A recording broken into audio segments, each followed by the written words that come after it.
আমাদের ছোট লোকের মতো আমি পার্টিতে বসে খাবার খাবো? সুমনা, মেয়ে কি বললা? কেন কানে যায় নাই? যা শুনছো সেটাই বলছি। ও মা, তুমি যদি ওই পাটিতে বইয়া না খাইতে পারো, আমার ঘরে একটা চেয়ার আছে, অবশ্য পাওটা একটু ভাঙ্গা, তবে তুমি বইসা খাইতে পারবা, অসুবিধা হইব না। স্যার ডাইনা দেই।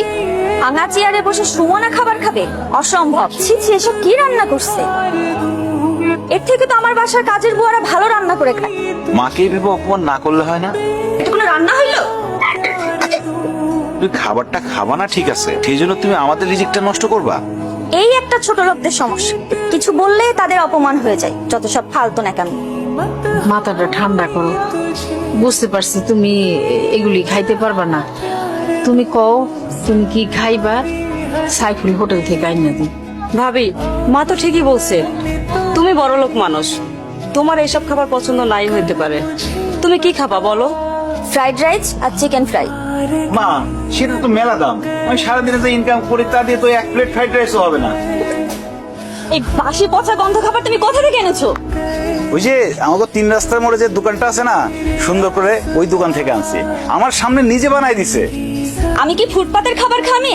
তোর কাছে বড় কোনো চাইনিজ রেস্টুরেন্ট চোখে পড়ে নাই? মানে তোকে বিয়ে করছি বলে কি তুই আমার লেভেলটা ফুটপাতে নামে আনছোস? বউ, তুমি তো জানো আমি একজন গরিব সবজির দোকানদার। সবজি বিক্রি করে যা ইনকাম করি, তা তো বড় রেস্টুরেন্ট থেকে খাবার কেনার মতো সামর্থ্য আমার নাই। হারাম জাদা, তাই বলে কি তুই আমাকে ফুটপাত থেকে খাবার এনে খাওয়াবি? ধর, তোর খাবার তুই খা। তুই এরকম কষ্ট করে আর কতদিন পার করবি? তোরে তো বউ সম্মানও দেন।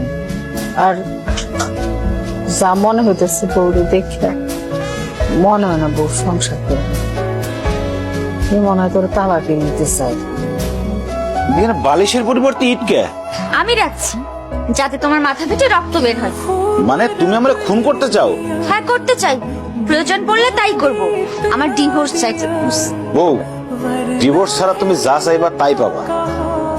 প্রয়োজনে আমি প্রতিদিন অনেক বেশি পরিশ্রম করে তোমার জন্য চাইনিজ থেকে খাবার নিয়ে আসবো, ভালো ভালো খাবার নিয়ে আসবো।